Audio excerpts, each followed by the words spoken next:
I just want to thank Chris Kennedy from Rident Royalties for coming to help us be less ignorant about some things from the music business. And he's going to tell us about neighboring rights, sometimes I guess called neighboring rights royalties, and um, how that affects us as specifically composers and producers of music for television, films, and other media. So, Chris, if you want to maybe just, I guess, introduce yourself and maybe tell us a little bit about how you came to be the go-to guy for neighboring rights. Sure. It's nice to spend time with everyone today. Thanks for taking some time out of your day. My name's Chris, and I'm the co-head of Neighboring Rights here at Soundtail Music, which is the Neighboring Rights division of Roundtail Music. I joined Soundtail about a year ago through the acquisition of a neighboring rights agency that I started in 2016 called Rident. And today I'm going to give you an overview of a lesser known copyright that's kind of been getting more and more attention over the years called neighboring rights. I'll tell you a little bit about the background of what they are, their growth over the past 2 decades, and how we collect and administer these at Soundtail. So neighboring rights royalties are royalties paid to performers and owners of masters for the use of their phonograms worldwide. They get the name neighboring rights because it is a neighboring copyright to the song copyright. So these are separate from your PRO royalties. Your PRO, of course, covers you as a composer, and if you're a publisher, as a publisher. But they do not cover the neighboring master copyright, which is called a neighboring right. These are instead paid on the same recordings for your contributions as a performer if you're performing on your songs as well. Even if it's a cover, for example, which you don't have a compositional interest in, if you're performing on it, you're still eligible to receive these neighboring rights. In broad strokes, neighboring rights come from a number of sources, including public performance, a royalty paid wherever recorded music is used in a public setting. For example, a bar or a restaurant or a shop. In some countries, even organized public events where music is used, such as a gym class or a theater show. If a master recording is being played, you can receive these public performance neighboring rights. And of course, they can also come from broadcasted uses of music on radio stations, TV stations. There is also a source that pays neighboring rights called a private copying royalty. This is the ability to copy music privately from one physical medium to another, for example, on a blank CD or tape cassette. And despite how antiquated this particular royalty may seem, it can be bizarrely lucrative. In France, for example, it pays quite a high dollar amount. Chris, could you give an example of that? Sure. So basically what a private copying royalty is, it's a tariff that manufacturers of blank media, such as blank CD manufacturers, have to pay.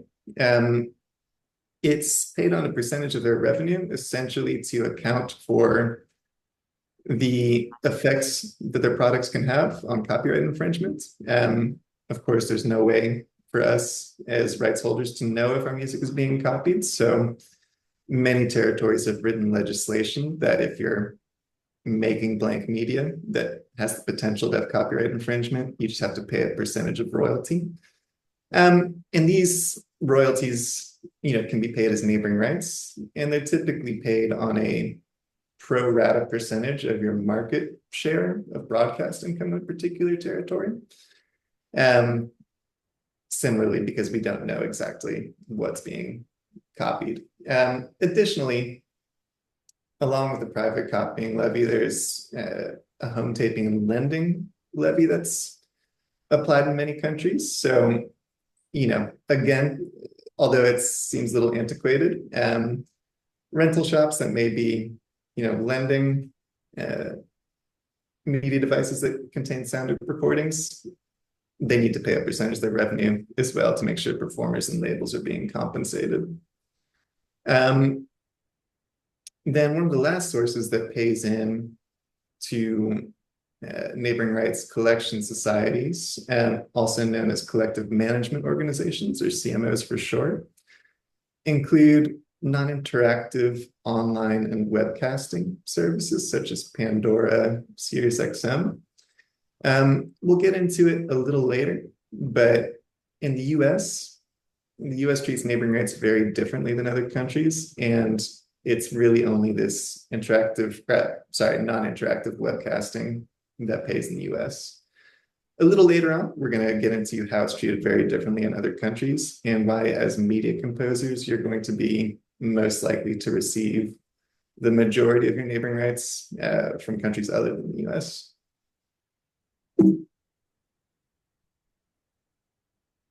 So here in this map, I've provided an overview of where neighboring rights collection societies exist throughout the world. Neighboring rights began with the signature of the Rome Convention Treaty, and this, among signatory countries, extended copyright protection to not only include the song copyright, but the master copyright as well. And as you can see here, most of the world does pay neighboring rights in some form or function. Every country that you see here highlighted in pink pays neighboring rights. So there are still regions that do not, but the map is continually changing. Most recently, China became to be one of the newest payers of neighboring rights as of 2021, and other countries are similarly coming online. The top 5 paying countries around the world when it comes to neighboring rights include the US. They far surpass any other country in terms of neighboring rights payments, but notably, and I'll get to this in a later slide, TV and film uses are unfortunately not paid in the US. And this leads to a lack of reciprocity between the US and other countries, which makes it so having a direct approach in each country for collection important.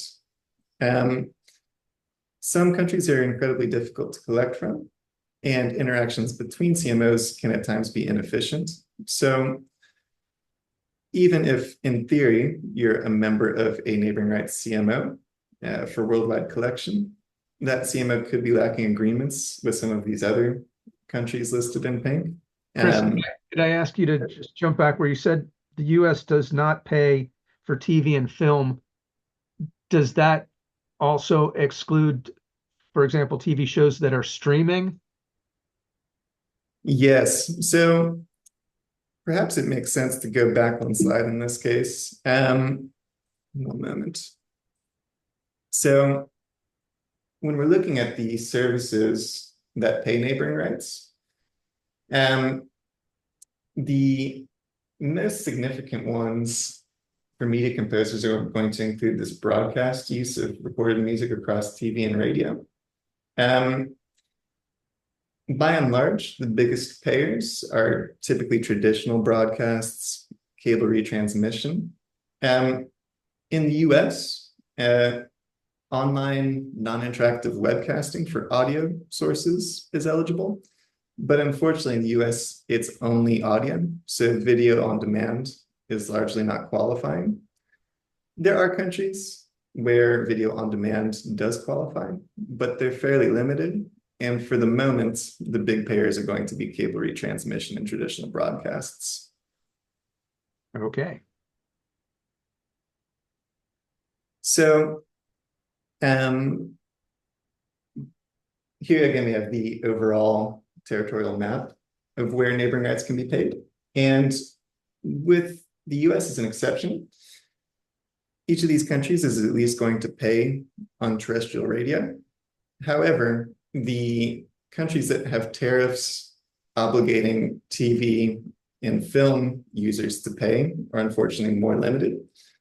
So in this next slide, we see a more limited number of territories that are actually going to be paying on the audiovisual side. Notable exclusions, we see the US is not paying for TV and film. We see Canada is not paying for TV and film. Many of the Nordic countries, which typically appear prominently on your PRO statements, unfortunately do not have tariffs for neighboring rights for TV and film. And you'll notice that most of the action is in Europe and South America. And it can be a bit more complex than listed here. Most territories' policies are nuanced on the subject of audiovisual payments. And there are some territories that will have exclusions for certain use types.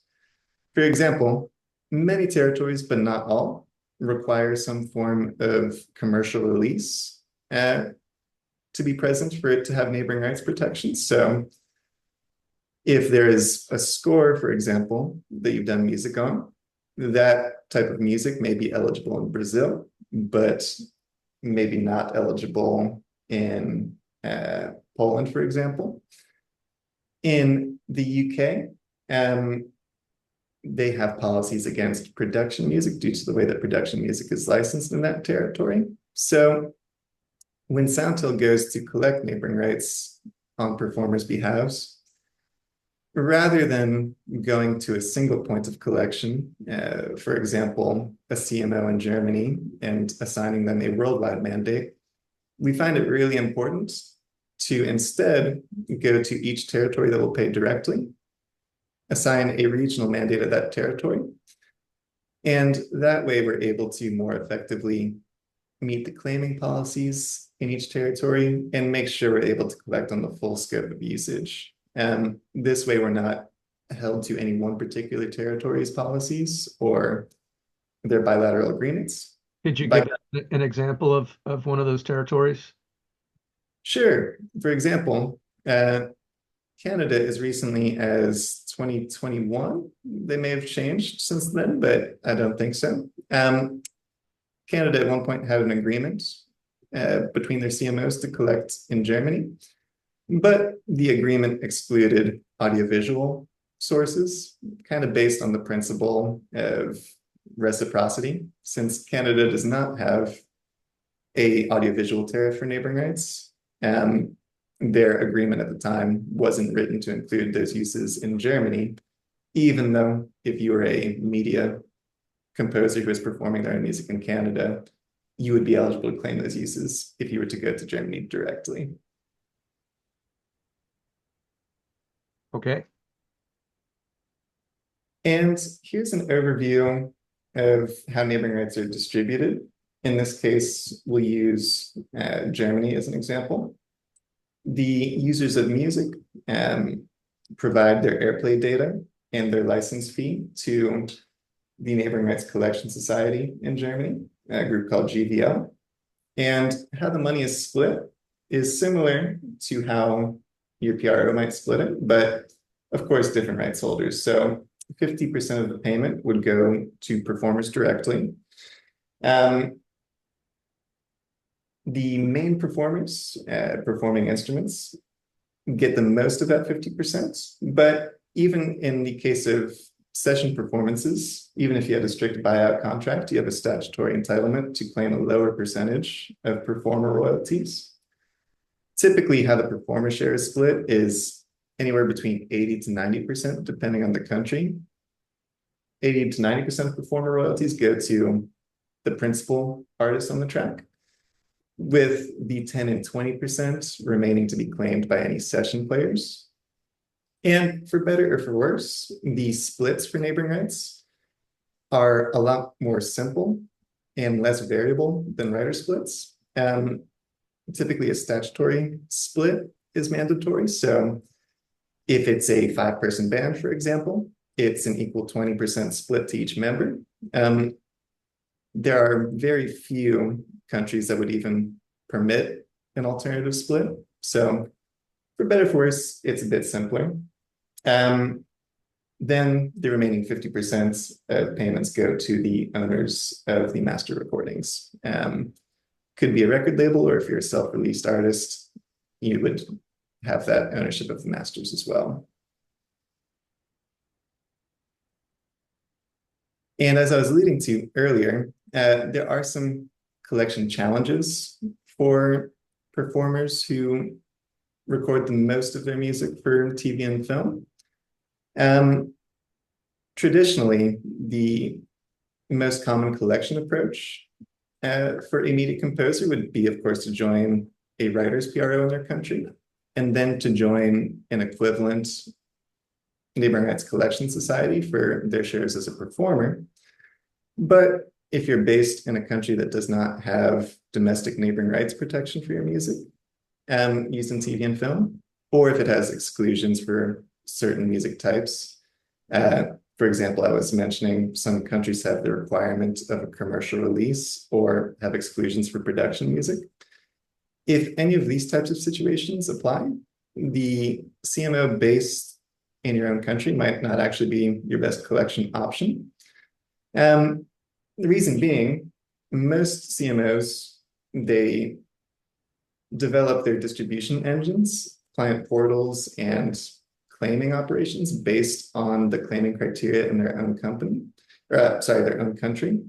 And if that's the way that they're ingesting information, the types of productions might not appear in their databases, the types of claims being made might not completely line up with how another country might expect them. And how Soundhill operates is we're operating as professional advisors to help performers understand specifically the countries where they are eligible to claim their music, and helping them navigate the complex laws to register their contributions and collect by country. And in this way, we're able to help performers maximize their neighboring rights internationally. So, Chris, do you feel like it's beneficial for, say, a production music library to do some sort of commercial release of all their music to be able to claim those extra royalties? It often is helpful. It's not always necessary in every country. There are countries that, even without a traditional commercial release, they do protect the rights of production music. But there are some countries where it could help. And in this slide, I'll just go over briefly the growth of the overall neighboring rights market over the past few decades. The most recent figures available are from 2022, where neighboring rights income grew 8.6% from the previous year and reached a total of about 2.5 billion, representing roughly 10% of the recorded music market. As we see, it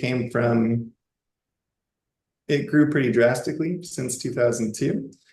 We saw consistent year-over-year growth, and this is one of the reasons why it's a topic that a lot of people are hearing a lot more about nowadays. The growth stagnated briefly, coinciding with the COVID-19 pandemic, 2019 to 2021, but now we're seeing it regaining its footing and continuing that year-over-year growth. Another reason why it's projected to continue growing is there are more and more territories that formerly didn't pay that are now beginning to. Probably the biggest example, as I was mentioning earlier, is China has signed on to begin collecting and distributing neighboring rights. There are also territories that previously didn't acknowledge certain use types, such as TV and film, and that are now acknowledging those. Another point to be aware of is, so I was mentioning earlier that in the US, only these non-interactive digital audio streams are eligible.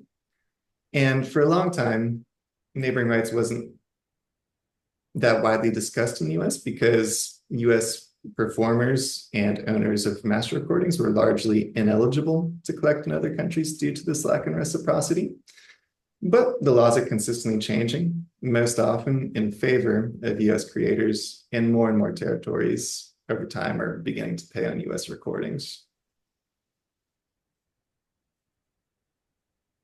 So, as I was mentioning earlier, Soundhill specializes in these collections by not using bilateral claiming exercises, but going direct to as many CMOs and territories as possible. We're currently operating directly in 63 CMOs directly, covering over 86 territories. And we specialize in the mechanics of collecting these to each territory's specifications to maximize international payments, increase global reach, and match repertoire at source airplay lists to help performers and record labels maximize their collections. So I know that was a lot of information that I threw at y'all. I imagine there's questions. So maybe we open up to questions. Sure. Guys, if you have questions, raise your hand or whatever you do, and we'll unmute unmute yourself and you can ask. So while we're seeing if anybody out there wants to ask any stuff, I had a couple of questions for you, Chris. What do you think? What's the correlation for your standard audiovisual composer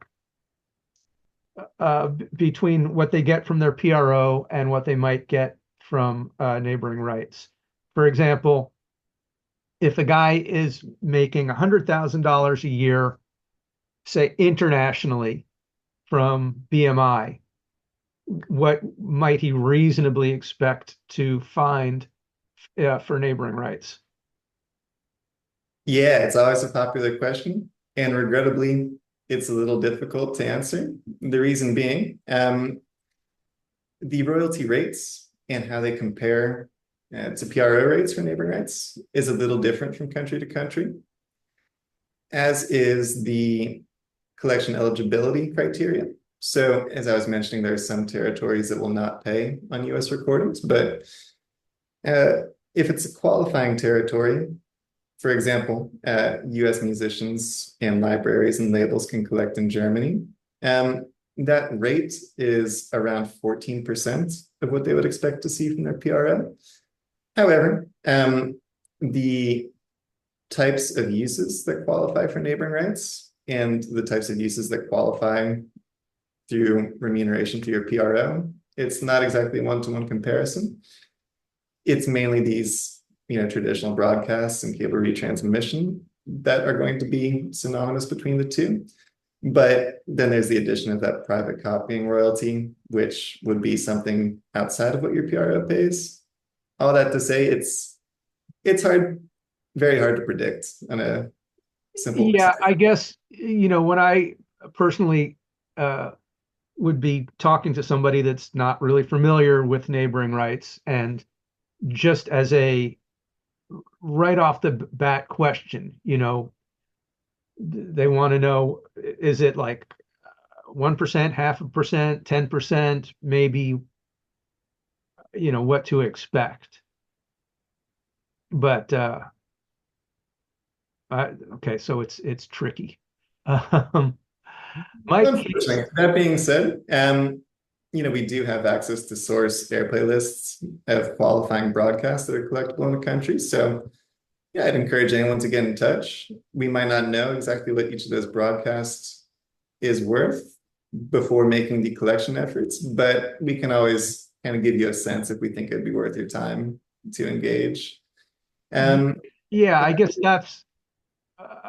that's a question that maybe is more like beneficial for you, but is there some sort of cutoff where maybe some people are just, it's not worth uh, signing up with you guys, for example, at this point in their careers?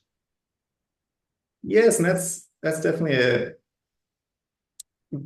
we can assist composers to try to give them that answer. At the same time, the reason why it may or may not be, so I don't think I mentioned this earlier, but Soundtool really purely works on a commission basis with there's no membership fee or registration fee. So yes, we do like to take an advanced look to see if there's enough qualifying broadcasts out there that we think it could be worth their time.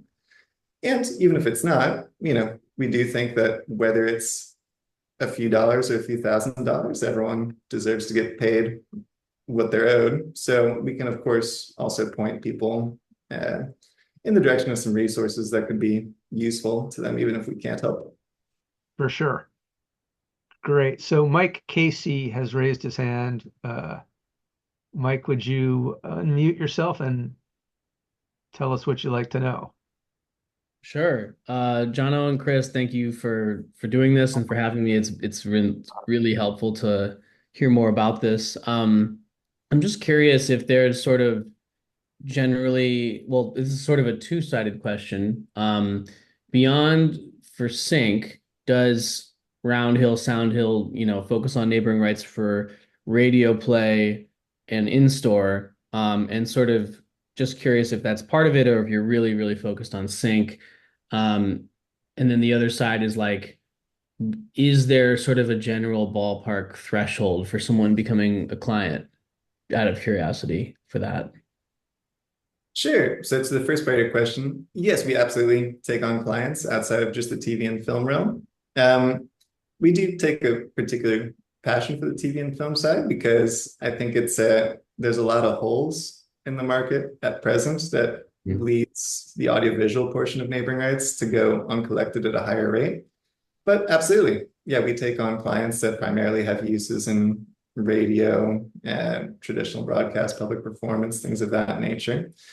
Um, yeah, we don't have a kind of hard and fast rule for the minimum threshold, but we would hope to make it worth everyone's time. A performer would at least have a few hundred to a few $1,000s sitting pending. Okay, cool. Good to know. Thank you. Of course.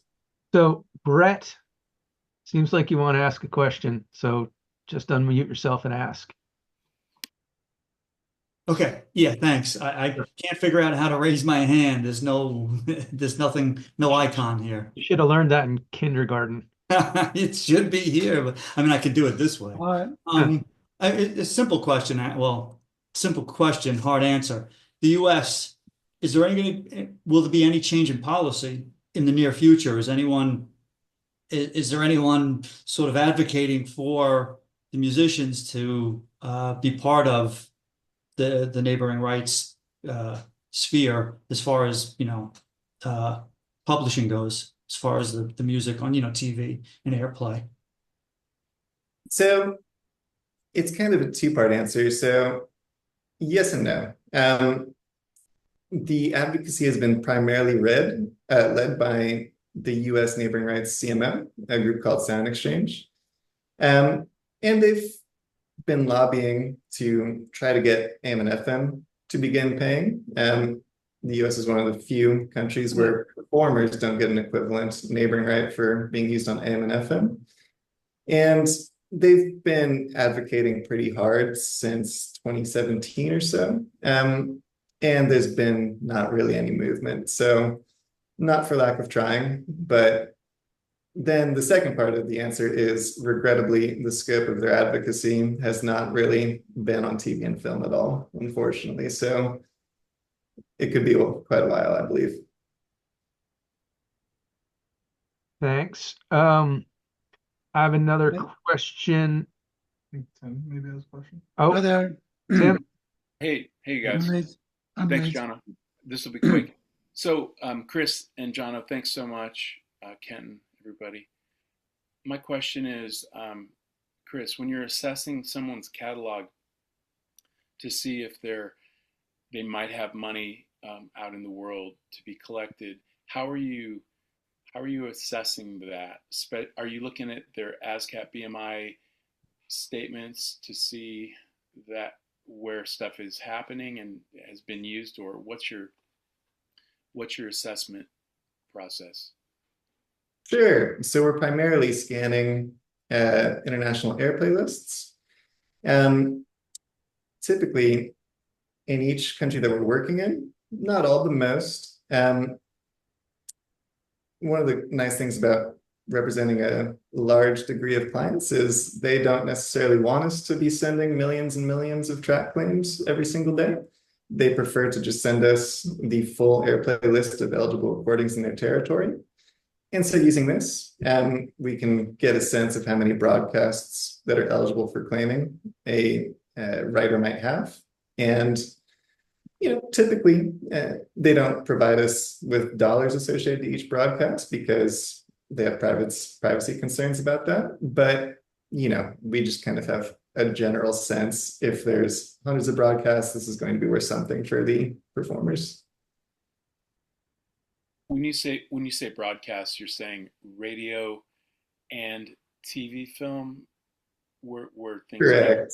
And there's one exception. So Brazil is a surprisingly strong market for neighboring rights, and the Neighboring Rights Collection Society in Brazil is actually fairly transparent and forthcoming with what a client might have pending in advance of us registering. So, that's an easy way we can make a quick comparison to see if they'll at least have a minimum amount to collect, even if that was only one country. Thank you. Other questions? Yeah, Peter, did you have a question? Yeah, hi, I'm a little bit later, so I just zoomed in. I'm in Europe and I'm at NRG Agency for Neighboring Rights in Europe. So, Chris, I have to say hello from Anselm Kreutzer from Music Production Germany. Oh, of course. Yeah. Yes, I'm working with him. I'm writing music for his catalog. So, but this in the United States, it's roundhill music, what you do for collecting neighboring rights, is that right? All over the world, or I'm now at NRG, and NRG is also collecting all over the world neighboring rights. Is that exactly what you also do in the USA? Yeah, so we are direct with, basically any territory worldwide that is paying, $1 million or more across annual distributions. What that means in practice is, all throughout Europe, we have direct relations. All across South America, North America, we have direct relations. But if it's a particularly small territory that is not really paying much across all their annual distributions to begin with, in those really sparing situations, we might use a bilateral, but any territory that there's actually something reasonable to collect, we have a direct relation in. So yeah, know the guys at NRG well. I'll be seeing them next week here at the Production Music Conference. So can you give us compare and contrast Soundhill versus NRG? Sure. So one of the advantages I like to think that we provide is we really try to offer a set it and forget it account management style, where once a client signs up with us, we have a number of ways that we can update their catalog details automatically. So was kind of my experience early on starting the agency that clients would forget to update me from time to time, and it just was more efficient for me to make the updates myself. Additionally, some territories require so many pieces of metadata, durations, ISRCs, catalog numbers, P lines, and everything, that some of the quality data that we were getting from our clients wasn't really enough for us to do anything with. So we just sought to automate the whole thing to make sure we were able to provide consistent, high quality data to the collection endpoints. Do you guys essentially are you paying out the same amount on, say, every $1 million? Compared to the question that's always on everybody's mind is ASCAP better or is BMI better? And the answer is nobody in the entire world knows. And nobody can give you that answer. But from what you know, is there a difference between what Rident would pay or energy. The only difference is, well, so there would be a difference in the collection approach, the kind of account management style. So kind of our repertoire automation, I think, gives us an advantage in that respect. We're collecting from as many territories directly as is commercially viable. I believe NRG is trying to do the same. I have noticed from some clients, it seems that the commission deduction structure can be a little different. So, basically in every territory we're collecting from, we're trying to minimize foreign tax withholdings as much as possible. In some cases, there will be countries that lack a tax treaty on royalty income between one another. And so inevitably, sometimes foreign taxes do get deducted. The difference is when we are deducting our administrative rate, we're only deducting after the post-tax amount, whereas in some cases, I believe NRG deducts in the pre-tax amount. So we're deducting on a smaller portion. We're also using a borderless payment system called TransferWise to pay everyone in their national currency rather than the euro. So if someone's out of the Eurozone, they can expect to receive a more competitive bank rate.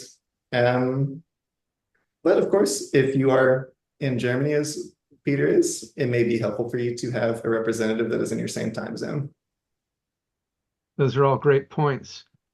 I believe that what I would call international writers, me being US based, I think most of us are US based, but not all. Is it true that some international writers could get more money than US writers because of the non-reciprocity between the different territories and the US?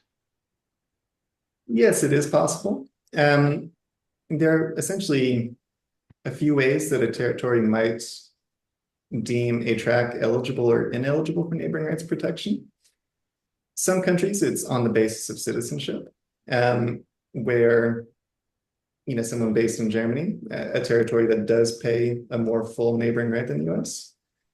From these territories that make the assessment at the citizenship level, a European citizen might expect to receive more neighboring rights. However, there are other territories where it's not actually the citizenship that matters, but where the track was commissioned.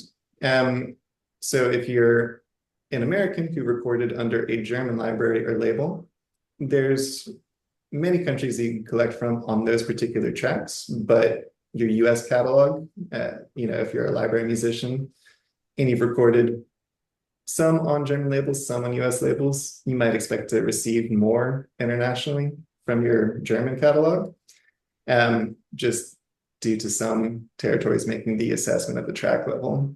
There are additionally countries where there is no kind of restriction on the basis of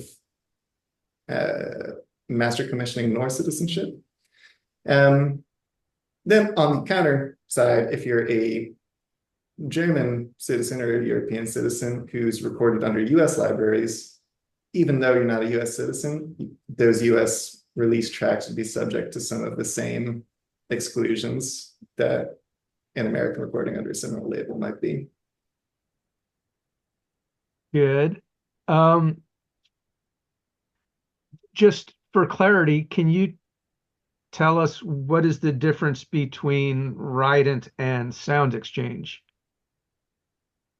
Sure, Sound Exchange or Soundtail? No, Sound Exchange. Okay. Yeah, so Sound Exchange was actually kind of my first experience in the neighboring rights world. I was working at Sound Exchange from about 2012 to 2016 before starting Rident. And Sound Exchange is an example of a collective management organization, otherwise known as a CMO. And essentially what a CMO is, it's a non-for-profit entity with an exclusive mandate from their country's copyright office to administer the statutory blanket license for neighboring rights in that country. So sound exchange for any neighboring rights that are paid in the US, they are the only option. Yeah, they have the exclusive mandate from the Copyright Office. And they have some agreements with neighboring rights CMOs in other countries, wherein, in theory, you could sign up for sound exchange and get neighboring rights from other countries. And Soundhill slash Rident, on the other hand, rather than registering with a CMO such as Sound Exchange for quote unquote worldwide collection, we go directly to each country's CMO. There's a few main reasons for this. One is that there is no CMO in any territory that has agreements in every single country that provides neighboring rights. So there's always going to be a few countries not covered by a single CMO's agreement structure. The second reason we always take a direct approach is just with some specificities of how a CMO's claiming structure is set up, specific to Sound Exchange.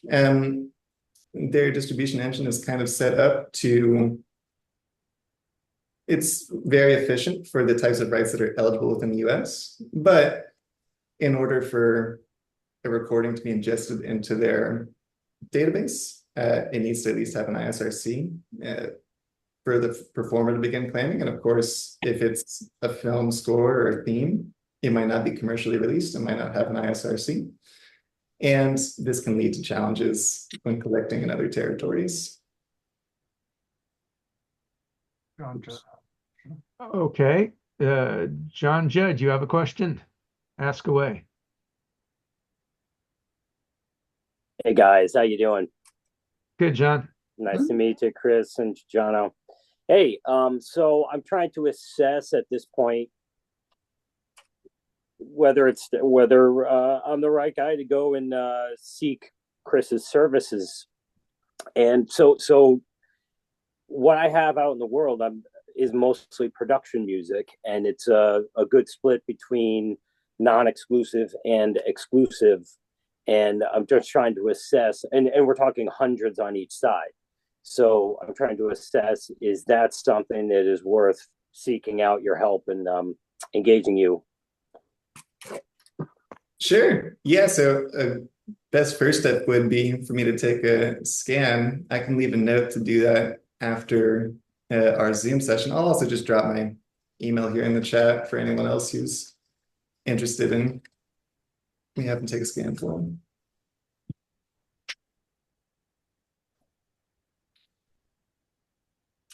All right. Sounds good. Sounds good. Yeah, I actually had a question also. So when somebody gets in touch with you and wants to get started, what's the process like after that? So you take a scan and what else? And then my other part of the question was, if somebody's all like, maybe there's a writer who's already in this meeting who's signed up with your services, what's some advice for what they can do to get the most out of what you provide going forward? Sure. So I believe the first question was what the registration process looks like. So it's really just, we have a basic collection agreement that we have performers sign. This provides us with certain details on your catalog, mainly aliases, group names, things of that nature. We also would take details such as your citizenship to kind of provide an assessment of what territories you're legally eligible to collect in. We would be basing that assessment on, what labels that your client, what labels your catalog is based on as well. As I was mentioning, European and British labels are often a bit more largely qualifying around the world than US labels. From there, we would take a catalog details, register them directly with the CMO in every territory where that track is eligible to receive money from. The sign-up process is relatively easy, but once we make the registrations with these CMOs, it can take them some time to process our registrations and begin making the first payments, typically 6 to 9 months. So yeah, it's maybe a few hours of registration, then play the waiting game for a little while. I have a question for you. Go Sure. ahead. Hey, Chris, I'm Brad. I don't know if you remember me through emails. I am signed up with you. Of course, I remember you, Brett. And thank you for the payments. It's been great, actually. I highly recommend you guys. My question is that so I originally signed up with Sound Exchange. You had me actually remove the account to only be under US only. Is that something I should keep, or should I just go fully with you guys? I kind of wanted to get that cleared up. Does it make sense for us to have a specific one for United States or you for everything? Sure. Yeah. So the reason I advised limiting Sound Exchange's mandate to the US only, but you maintaining your Sound Exchange account, is just because since Sound Exchange is the only CMO that's kind of tasked with collecting and distributing neighboring rights royalties in the US, that's the only way to go about collecting these within the US. Outside of the US is where you have options, and essentially it's not possible to have one or multiple entities claim on your behalf in multiple territories at a time. So, in your case, when we were bringing you on, we noticed there was unclaimed royalties throughout the globe that were not currently being addressed by our current membership. So just to eliminate any potential conflicts, we removed the representation from outside the US. So if I'm understanding what you've said, in the US, Sound Exchange and whomever is not going to be able to collect on TV and film uses, audiovisual uses, because it's just currently not paid. So if somebody had, for example, a hit song or a successful song outside of the TV and film world, then they might be able to have Sound Exchange get some money for them. But if they're just making money, like my situation, from the audiovisual stuff, there's no point in even thinking about Sound Exchange.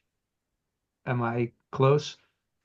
Close. So I should say it's not impossible that Sound Exchange can collect on a TV and film catalog outside of the US, but there's just But for inside the US, for inside the US, they're it not would going be eligible.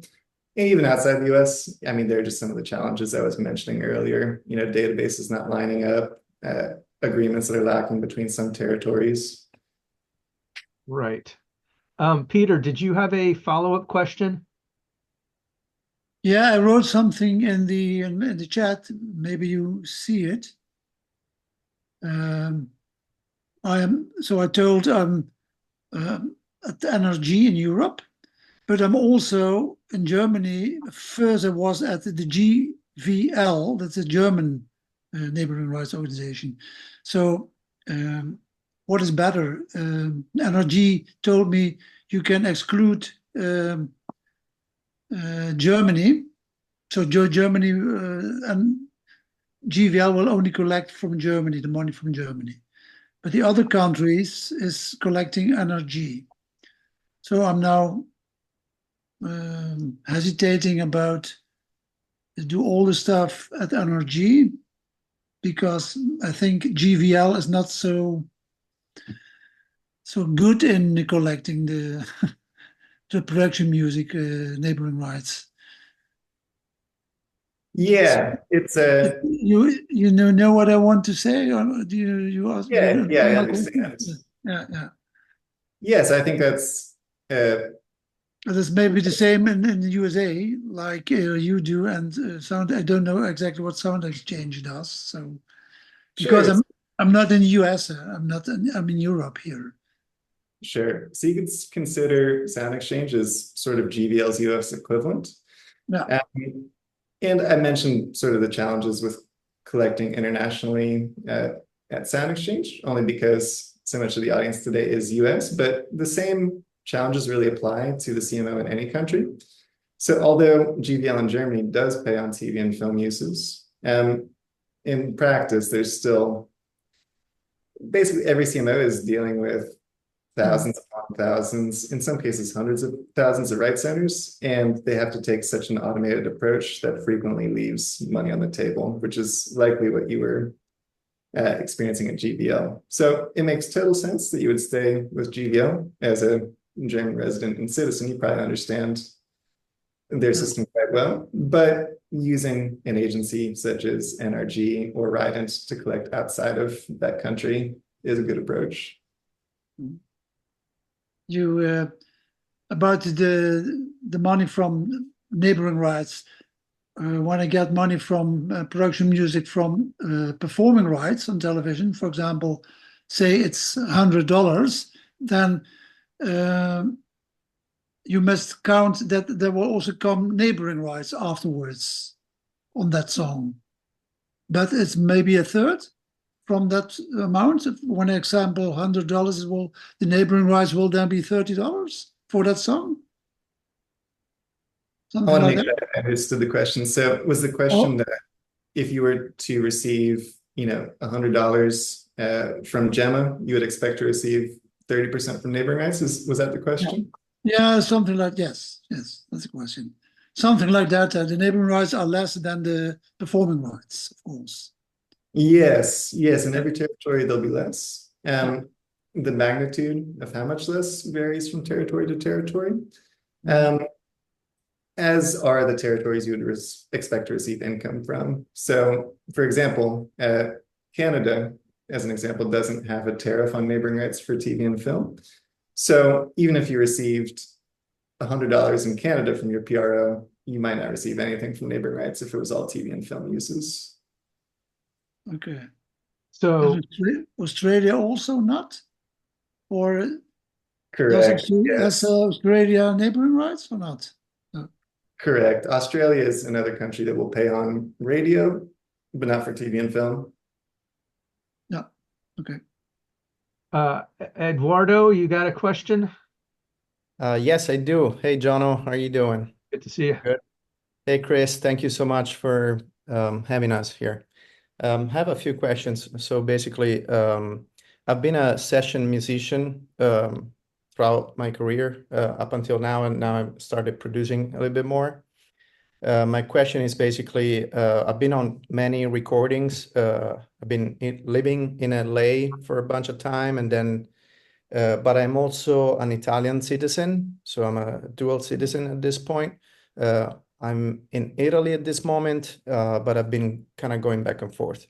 Anyhow, just wanted to figure out how I can get some sort of this neighborhood rights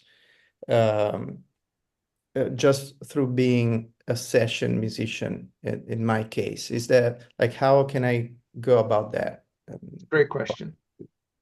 Sure, and it's certainly possible. So there's a number of resources that would be available to you. Of course, you could join an agency such as Sound Hill or another neighboring rights agency, that would provide you with a sort of tailored approach from country to country. There are also collection societies / CMOs in both the US and in Italy that could protect your rights as a session musician. If you were to go worldwide with the CMO, they might not be able to provide as comprehensive of a coverage, but typically their fees are lower. And here in the US, it's not Sound Exchange that covers session players. It's a different CMO called the AFM and SAG-AFTRA Intellectual Property Distribution Fund. They're not actually associated with the union, but for whatever reason, they handle session musician payments in the US. But in other countries, typically the session musicians and main musicians CMO is the same. So as an example, if let's say Eduardo had played on 100 songs that were pretty successful across the world, and he wanted to get his percent, 5 or 10%, whatever it might be, if he provided you a list of the songs that he had played on the records and whatever other information you might need, would you be able to get him some money? Absolutely. The account management would typically be a little more intensive, but it can still absolutely be done. With a performer who is, mainly performing under their own name with a band or an alias, it's pretty easy for the collection societies holding the royalties to make sure they're paying the right person. With session musicians, they just typically require a bit more documentation as proof. So if you've kept good records of your contracts, or if you know of places where the information might be listed, like on Discogs, if they list you as a session musician, if it's on but album sleeve or something of not that all the nature. times though. Yeah. It's a little bit harder for session musicians to be credited at this point, because this last 10 years have been like, if you see credits on Spotify or something like that, you see like producers and writers maybe, and then that's pretty much it. But you don't see much of like the people that actually played some other stuff on it. But yeah, there might be some more documentation on like on the back of the cover CD or whatever, But yeah, there is some of that, not all of it. Yeah, But I get it though. Can I follow up on that a little bit? What Eduardo's question? So in the land of independent production and things, is there a best practices for, when you sign up for a distribution company with the independent record and it wasn't SAG-AFTRA, it wasn't a union contract, people are working on a different payment system, etc. To protect the session players, is there a best practice or a metadata system that is encouraged so that when this stuff gets out into the world, even as independent artists, that the sidemen and the session players are getting paid? Is this stuff done through your signing up with DistroKid or CD Baby or whatever? So I haven't actually, I haven't used DistroKid, so I can't be certain what kind of information they request, if there's a way to list session performers, but certainly always just having a basic contract that the session musicians can refer back to is always helpful. The collection society that I mentioned that covers session performers in the US, even though it shares the name with the union, you don't need to be a union member to receive payments through that group. I have a question. Go ahead. Introduce yourself, please. Hello, my name is Leonardo. Nice to meet you all. Good morning. Hope everybody's doing great. My question is, as a sync composer for TV and film, what's the benefit for a US composer of joining a company such as your CMO service here in the US if it's not beneficial for TV and film? And what are the benefits that your company offers to any other publisher or an independent contractor such as myself? Sure. I want to make sure I heard the question correct. Were you saying, was the question, what advantages can an agency provide over a CMO? Your agency, your company. Say if I want to join Soundhill, right? And I want to, what are the benefits that your company provides if, I'm a sync composer in the US, and to what I was hearing that there's not so much benefit for TV and film, only to radio and broadcasting. So what'll be the best for me, like what benefits me as an independent contractor or any other publisher as a publishing company to join a service such as yours? Sure. So Soundhill does specialize in collection for TV and film musicians, although many CMOs across the world do not. Some of the benefits we offer, each of the Soundhill employees comes from backgrounds as former CMO employees. So we know how to work within these systems, because we used to work at many of the CMOs ourselves. We kind of know where the holes in each territory are and how to address them. We just really try to offer a kind of hands-off approach. It's, for many, it could be a meaningful stream of income, but it's not always the first thing that people think about maintaining. Obviously, your PRO income is always going to be more important. So we just try to make it as easy, seamless. You don't need to worry about updating us on catalog updates in most cases. Yeah, really just ease of use. So that just depends on the catalog that I have, and then going with you guys, for instance, right? Yeah, so the only thing that people really need to update us on is if they begin recording under a new alias, for example. That's something we wouldn't know about, and we wouldn't be able to add to our automated claiming until we know about it. Same if you start recording with a new group or something of that nature. Thank you very much. If I could jump in, I think what you're asking about, or maybe part of the answer is, if you have stuff that's airing film and TV in the Yes. US, Yes. that's going to end up all over the rest of the world. It's almost without question these days. Anything that's created for the US is going to be Yes. spreading out. So Almost. then ultimately you will want somebody to be collecting, for your neighboring rights and whatever else for all the international territories, because the stuff is going to wind up there. Okay. What we mostly do for Discovery Networks, even though it's mostly created for the US, Sure. it does end up, in Brazil and Argentina and all over Europe. Yeah, because I saw that most of the neighboring rights, easier collection will be South America and Europe. Then the rest of the world is but you shouldn't ignore it. You should. No, for sure. Yeah, follow up on it. I appreciate it. Thank you. Sure. Thank you very much. Joe, you've had your hand raised for a while. If you want to ask a question. No, it's all good.